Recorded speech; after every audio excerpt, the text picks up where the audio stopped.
Belezinha? Belezinha aos vivos e a cores, direto do estúdio Number One.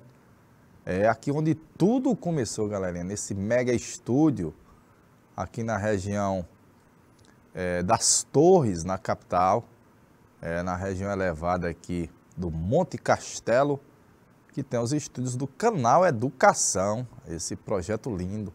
Estamos aos vivos com Betânia, com galerinha de Elesbão Veloso. Alô, Elesbão, Escola Petrônio Portela. Escola Petrônio Portela, tia. Não lembrei, viu? Não lembrei. Estamos com São Francisco do Piauí. Botando o nome da cidade, da escola aí, galerinha, também. Digita aí para nós o nome da escola. Alô, Lourdinha da Seduc. Boa noite para Lourdinha também. Boa noite para Marcos Vinícius, galerinha logada aí no chat também. Na plataforma, no YouTube. Aos vivos no YouTube também. Deixa eu ver mais. Betânia. Estavam vendo geografia, né? Cascavel, Tamanduá. Beleza, beleza. Era, tia. Muito bem, muito bem, muito bem. Bora voltar para a história? As histórias. Como eu falei na primeira aula, nós iríamos ter um aprofundamento. As grandes navigations. A expansão marítima portuguesa. Nós vamos ver como é que Portugal vai ser o pioneiro nas grandes navegações, a expansão marítima de Portugal. Entender os principais interesses envolvidos nas grandes navegações e os motivos de Portugal ser o primeirinho nessas viagens. Por que Portugal foi o primeiro nas grandes navigations? A galera de São Francisco disse, tio, aqui é a escola, unidade escolar Mário Coelho. Mário Coelho é parente meu, que eu sou Flávio Coelho. Mário Coelho, eu vou pesquisar Mário Coelho Neto, viu? Eu vou pesquisar depois lá em casa, Mário Coelho Neto, viu? Até para saber a história de meu parente, Mário Coelho Neto. A cidade de São Francisco do Piauí. Deixa eu passar, aí tá eu venho lá do sertão. Eu venho lá do sertão, contar histórias no canal Educação. Olha, galerinha, tem esse grande navio, essa grande nau portuguesa das grandes navigations. Massa, tá parecendo um navio pirata, né? Tá parecendo um navio pirata, viu? Massa essa imagem aí, essa fotografia em alto mar. Porque nós estamos fazendo a narração sobre a chegada dos portugueses aqui, como é que os portugueses vão singrar por mares nunca antes navegados. E essa fase de transition aqui, ó. Essa fase de transition, saindo da Idade Média para a Idade Moderna. Então, nessa data que você está vendo aqui o marco divisor, os portugueses já tinham começado as grandes navigations.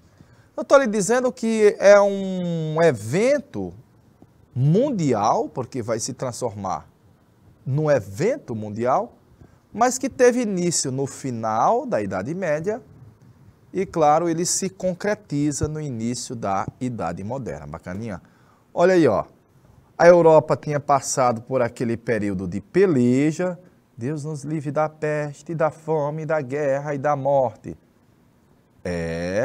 A peste negra, a guerra dos 100 anos, a grande fome, a morte rondava a casa, a residência, a choupana dos europeus e resultou numa grave e grande retração demográfica e comercial. Ó céu! Ó vida, ó azar. É a famosa crise do século XIV. Como é que a gente supera essa crise? Só com as grandes navigations. Só com as grandes navigations. Deu para ver aí, galerinha? Então, as grandes navegações vão ajudar a uma Europa sair, evidentemente, desse cenário de crise. E com as grandes navegações, a Europa passa a ser o centro do mundo, o umbigo do mundo. De boa? Deixa eu ver aqui. Alô, Aurora Silva. Alô, Aurora Silva, disse: tio, aqui Socorro, Claudete, e o professor. Beleza, beleza. Vamos lá. Idade moderna, tempos modernos. Tempos modernos. Olha, o termo criado pelos renascentistas, que eles viviam a idade moderna, foi tão bem criado que ainda hoje a gente diz que nós vivemos não na idade contemporânea, mas nos tempos modernos. Só que esses tempos modernos aqui é depois da Idade Média. Depois da Idade Média, que é a data de 1453 até 1789, a Revolução Francesa. Bacaninha? O assunto em estudo encontra-se dentro da expansão marítima e comercial europeia. Nós teremos, pela primeira vez, integrando Ásia, África, América, ao mundo que começa a ser dominado pela Europa. Então, daqui a pouco começa um eurocentrismo. A Europa passa a ser o umbigo do mundo. Tio, e antes não era? Não. Antes a Europa não era o umbigo do mundo. Mas com as grandes navegações, os europeus vão ser ricos, prósperos, poderosos. Vários fatores vão contribuir para as grandes navigations. Nós vamos ver eles já já. Ó. Buscar novos mercados, as famosas especiarias indianas, pimentinha, cravo, canela, seda, a aliança do rei com a classe dos comerciantes do Estado com os mercadores. Aliança rei-burguesia. Vai ter o avanço da indústria náutica, isso é importante. Os novos instrumentos náuticos. E um homem mais arisco. E um homem mais arisco buscando novas oportunidades, buscando novas experiências. E sabe quem foi o primeirinho? Number one. Portugal. Eu sei que hoje, quando você olha para Portugal, é um país, vamos dizer, atrasado no cenário europeu, é um país em decadência no cenário europeu, e nem chega àquilo que fora Portugal na época das grandes navigations. Foi uma potência. Era o centro do mundo, Portugal. A língua de Camões era a língua dos navegadores no mundo todo, que era o português. Papai. Meu rei, deixa R$1 de 1 minuto aí para a galerinha fazer o print dessa temática.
Tá certo, tá certo.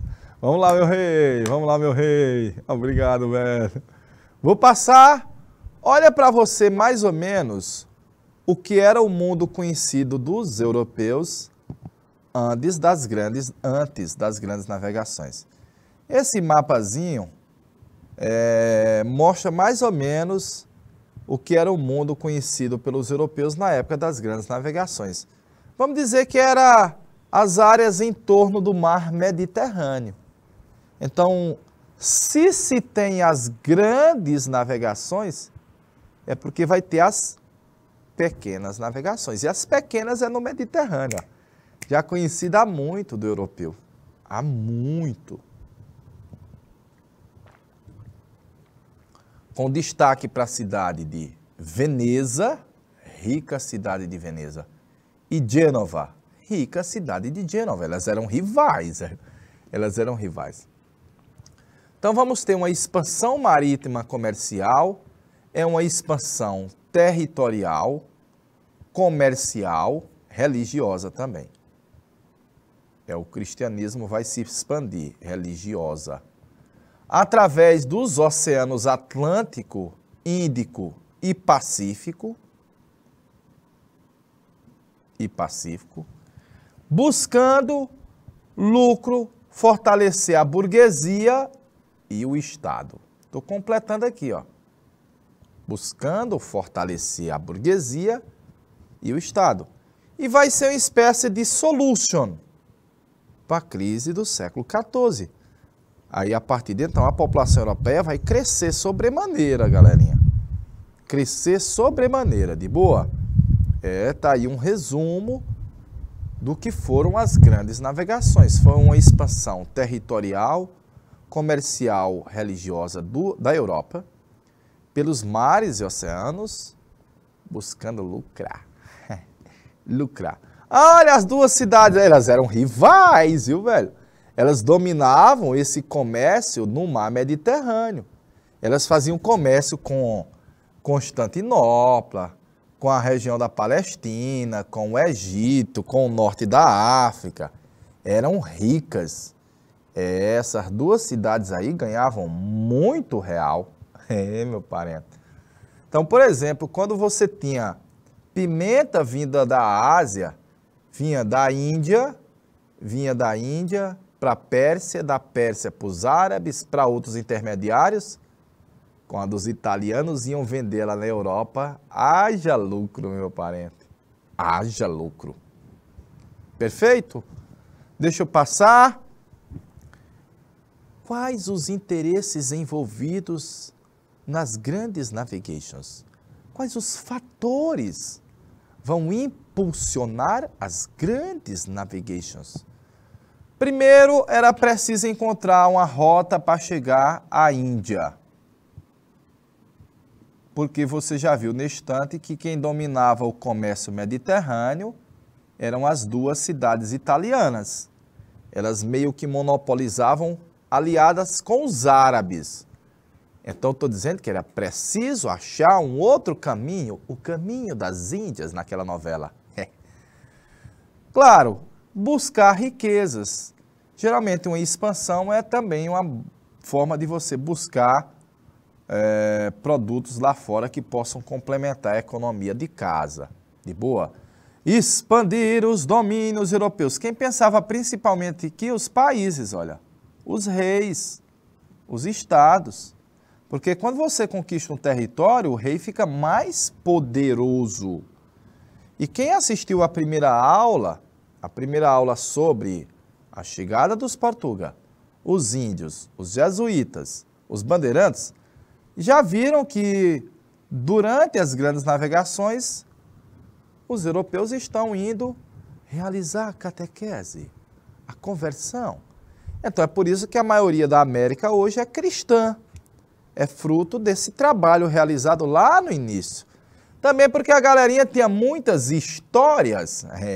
Isso fazia a cabeça de muita gente. O macarrão, sorvete, as histórias do Marco Polo. Ah, papai.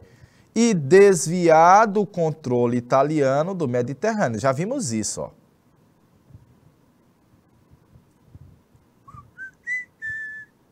Bacaninha. Combater o infiel muçulmano, o seguidor do Islã. E quando a cidade de Constantinopla foi tomada pelos turcos, eles batizaram a cidade de Constantinopla de Istambul. É a capital da Turquia, viu? Quando os turcos tomaram Istambul, meu amigo, aí não dava mais para passar produtos da Ásia para a Europa por Istambul. Ficaram muito caro. Era um estímulo às conquistas pelos mares. Meu rei, deixa aí na tela R$1 de 1 minuto, por favor. Per favore, em italiano.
Ok, galerinha.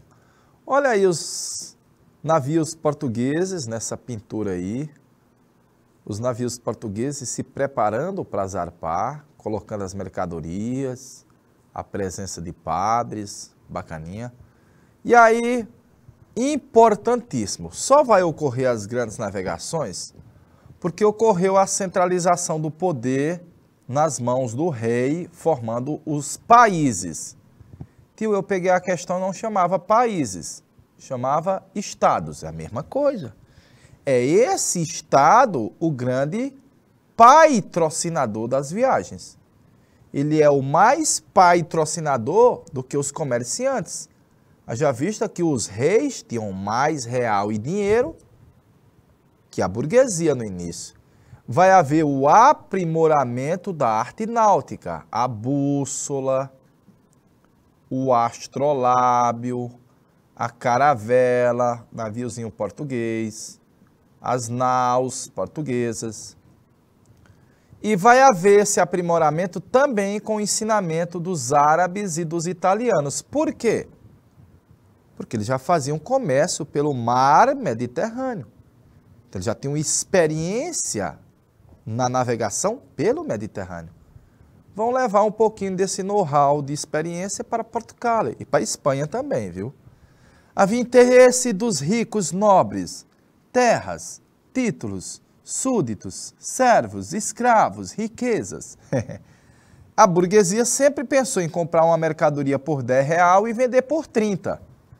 Que a burguesia sempre pensou com o pensamento capitalista, do lucro, de lucrar. E alguns populares que iam como marujos nas embarcações, sonhava com aventura, sonhava melhorar de vida, sonhava com riquezas, sonhava de descobrir territórios. Vários fatores foram decisivos. Dá para citar só um? Não. Citar só um não, mas dá para você ver que haviam fatores econômicos, fatores políticos, religiosos, expandir a fé cristã, religiosos, sociais, né? Sociais. Daí, viajar por mares nunca dantes navegados. Essa aqui é uma nau espanhola, Santa Maria. É um grande navio que o Cristóvão Colombo vai descobrir as Américas. Na época dos descobrimentos, havia todas aquelas histórias medievalescas de que lá no fim do oceano tem um abismo. Ih, rapaz! Que haviam grandes seres no mar, monstros, dragões. Ah, papai!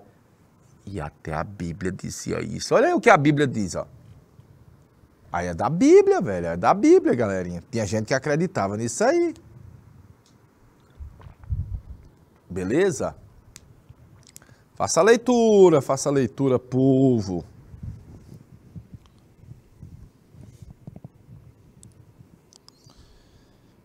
Tchararana. Meu amor é meu castigo.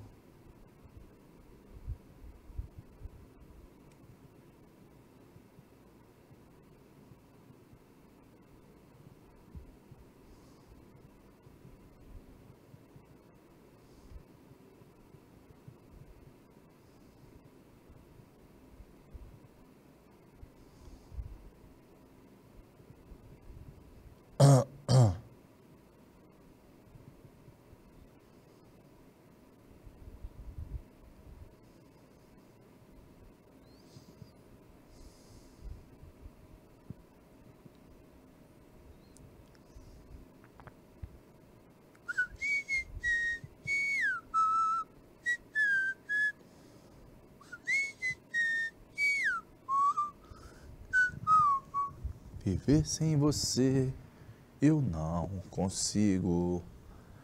Olha as histórias da época. É massa, né? O abismo. Ah, a Terra é plana, né? Tinha uns doidinhos que diziam que a Terra é plana. Tinha uns doidinhos que diziam que a Terra é plana. Vai chegar no lugar e ter um abismo, viu? Portugal foi o primeirinho nas grandes navigations. Foi o pioneiro nas grandes navigations. Antes eu estou mostrando que o território da Península Ibérica, onde hoje é Portugal, e Espanha, foram dominados pelos árabes, os seguidores do Islã. Ó. Os seguidores do Islã. Então a formação de Portugal vai ser numa guerra contra os árabes e depois a formação da Espanha também foi numa guerra contra os árabes. Perfeitinho? Foi numa guerra contra os árabes. Primeiro país moderno europeu foi Portugal e o segundo país moderno europeu vai ser La Spanish. La Spanish. Perfeito? A unificação precoce de Portugal, ocorrida com Dom João, mestre da ordem militar de Avis, e a burguesia portuguesa, ajudou a derrotar a nobreza que sonhava em Portugal voltar a pertencer à Espanha. O nome desse importante evento foi chamado a Revolution de Avis. Vai ser a dinastia de Avis, a grande financiadora e protetora das grandes navegações. Ah, papai! A burguesia de Portugal, com alguns nobres, vão apoiar o rei Dom João I, vão criar as cortes portuguesas e vão dar apoio ao rei de Portugal contra a Espanha. A Espanha queria se tornar a senhora de Portugal de novo, galerinha. De boa? Por último, Portugal, galerinha, tem uma ligação muito íntima que liga o norte da África à Europa. Basta você atravessar bem ali, o Estreito de Gibraltar. E dessa forma já havia um comércio há muito tempo realizado com o continente africano via o Estreito de Gibraltar e Portugal. Deixa eu mostrar onde é o Estreito de Gibraltar. Aqui, ó. Bem aqui, ó. Que é o Estreito de Gibraltar. Daqui para cá é um tapa, ó. Uhul! Uhul! Aqui só são 16 quilômetros. Você vê do outro lado. Ah, papai! Eita, rapaz! E essa burguesia portuguesa começou a ganhar muito dinheiro, muito real, se fortalece. É ela fortalecida que se aliança com o rei e essa aliança é fundamental para as grandes navegações portuguesas. Então, Portugal vai ter as condições primeiras contribuintes para ser o primeirinho nas viagens marítimas, de boa? Foi o rei de Portugal, o filho do rei, na realidade, filho do rei de Portugal, que criou a famosa Escola de Sagres. Está aí esse promontório aí se projetando sobre o Oceano Atlântico e você está vendo aí a famosa Escola de Sagres. Hoje é um forte militar. A escola de Sagres reuniu estudiosos, vão desenvolver as técnicas de navegação e lançar pelo menos um navio por ano para poder estudar os mares, os territórios, o oceano. Ah, papai! Mas ela não vai fazer só isso? Construir mapas portulanos, as posições das estrelas, guiar os navegadores e conquistar territórios. E descobrir territórios. Quem fez isso foi o terceiro filho do rei Dom João I de Avise. O terceiro filho era Dom Henrique, o navegador. Ele criou uma universidade do mar. Essa daqui, ó. Uma universidade do mar. Levou para lá italianos, levou para lá árabes, levou para lá africanos que tinham conhecimento de navegação. O cara foi um ninja, viu?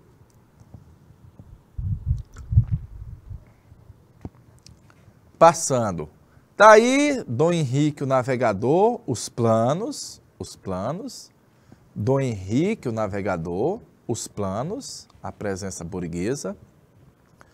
Dom Henrique, o navegador, os estudiosos, cada um com as suas coisas.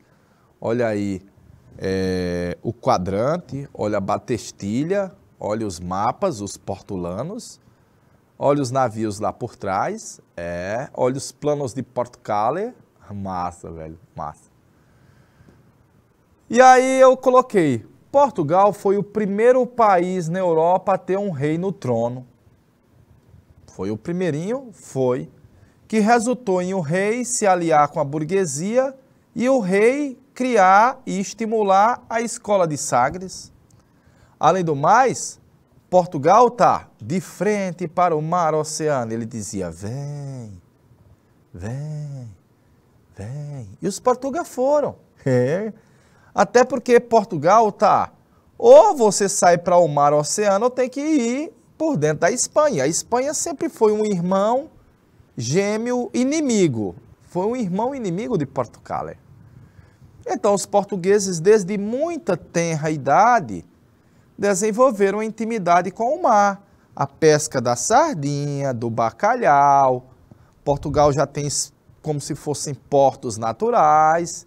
E está dizendo, vamos para o mar, vamos para o mar, vamos para o mar. Então, não tem como você não relacionar as grandes navegações com essa intimidade que os portugueses já o tinham com o mar-oceano. São fatores contribuintes para que Portugal fosse o primeiro, e o apoio que eu já lhe explicitei dessas várias camadas sociais que eu estou citando aí.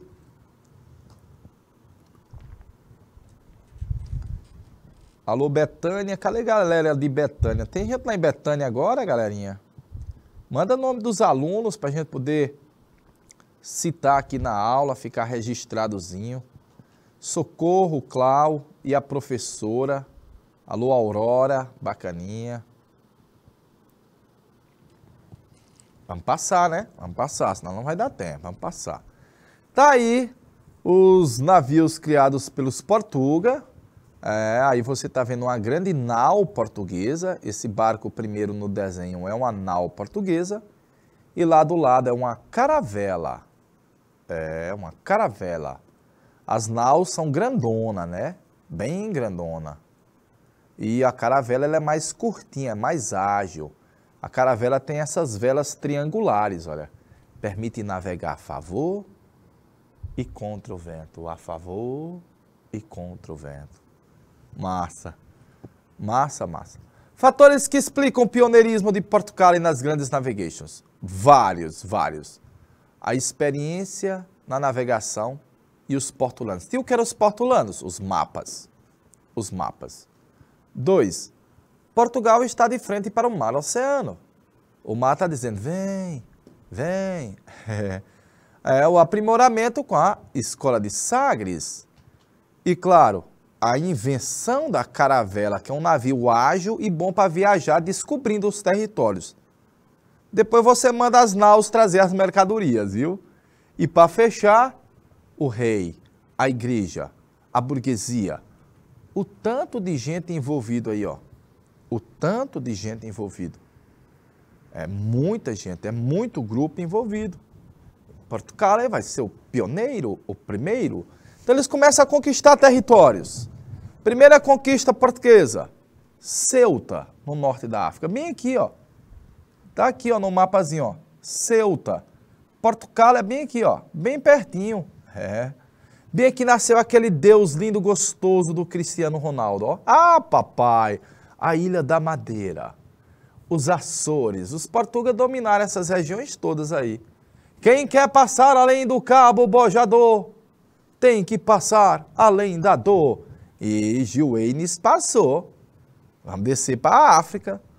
Costa da Mina, Vale do Rio Congo, os congolanos, Angola. Costa da Mina, bem aqui tem Guiné-Bissau, Costa da Mina, o Rio Congo, Angola. Angola aqui, ó. Angola no mapa, ó. Angola. Finalmente, Bartolomeu Dias dobrou o Cabo das Tormentas, que foi rebatizado de Cabo da Boa Esperança. Porque era a esperança dos portugueses chegar à Índia. Finalmente chegar à Índia. E quem chegou à Índia primeiro foi o meu amigo Vasco da Gama. 2 anos depois, como a gente viu na primeira aula hoje, o Pedro Álvares Cabral passou pela terra tupiniquim. Será que a chegada do Cabral no Brasil foi intencional ou foi acidental? Eita! Tempo na tela! Essa é uma questão boa de prova, sabia? Boa de prova.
Por que você não passa lá? Por que você não passa lá? Você sabe onde me encontra, você tem meu endereço, mas você não passa lá. Conhece essa música, Tia? Não conhece? Eu sei lá. Bora, meu amigo! Bora, velho! Eita, rapaz, eu vou passar. Tá aí o Vasco da Gama, esse cara aqui, chegando na Índia. Olha a arquitetura indiana aí, ó. Chegando na Índia. Tio, o que é que havia de interesse na Índia? Pimenta, cravo, canela, gengibre, seda, porcelana, marfim. Ah, olha os chefes de Calicut na Índia fazendo comércio com o Vasco da Gama. Ele é o nome de um time de futebol. É o grande navegador português, não? Vamos fechar nossa temática de aula de hoje, né? Tem essa tarefinha, vou botar bem aqui, ó. Tarefa de casa. Tarefa de casa. Vou desenhar a frente lá de casa aqui, ó. Tem um pé de limão lá na frente de casa, viu? Aqui é a frente de casa, viu? Eita, rapaz, tarefinha de casa. Exponha 3 dos interesses envolvidos nas grandes navigations. 3, eu lhe citei muitos. Pode-se afirmar que o apoio do Estado, do rei, foi determinante para o início das grandes navegações? Foi. Se foi, justifique. Se não foi, justifique. De boa? Se foi, justifique. Se não foi, justifique. Cite 2 dos fatores contribuintes para que Portugal fosse o pioneiro nas grandes navigations. 2 dos vários fatores para o pioneirismo português nas grandes navigations. E 4 das, entre aspas, descobertas, viu? 4 das descobertas realizadas pelos portugueses. 4 dos achados, dos locais encontrados. Será que era perdido esse lugar que os portugueses encontraram? Olha a interpretação, né? Deixa eu ver. Alô, Lesbão Veloso. Alô, você de Betânia, de São Francisco. Alô, professora Lourdinha, da Seduc, boa noite. Alô, Aurora, Socorro, Clau. Meu rei, deixa um minutinho na tela aí para a galerinha fazer a notation dessa temática aí.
Vamos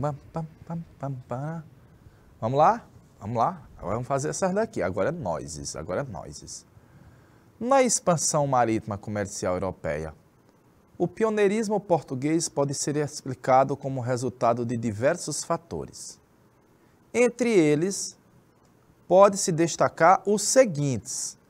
Por que é que Portugal foi o pioneiro nas grandes navegações?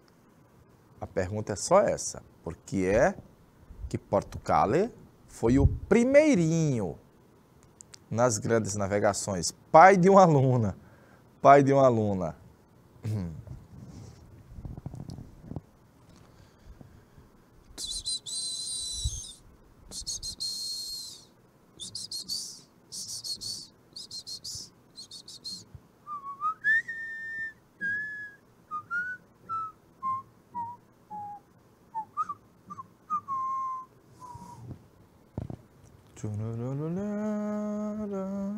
Vamos lá, eu vou respondendo aqui, esperando a galerinha mandar a resposta também.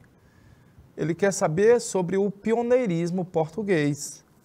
Cobiça da burguesia mercantil, é verdade. Liberalismo da coroa, falso. Avanço da arte náutica, cartográfica, verdade.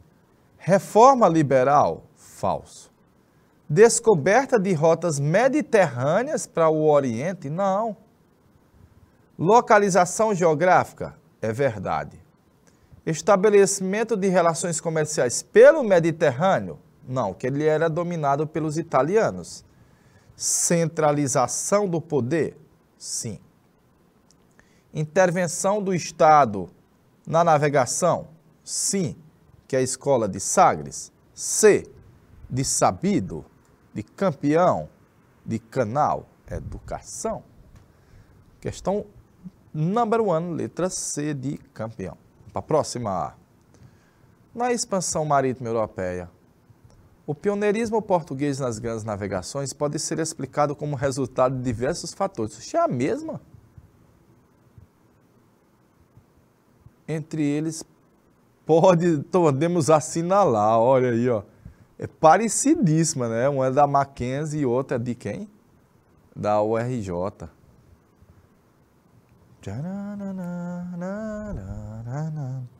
Vamos lá.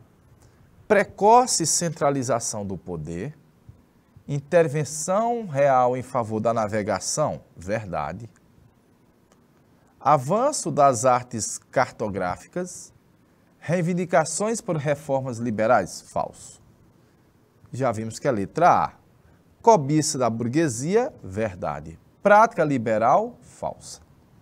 Descoberta de novas rotas mediterrâneas, falso. Será que esse cara fez? Foi copiar o outro lá, viu? Localização geográfica favorável, certo. Amplas relações pelo Mediterrâneo, falso. Porque um é da UERJ, de 94. 10 anos depois, o cara fez um Ctrl+C, Ctrl+V, ó. Eita, rapaz. Tô descobrindo agora, hein?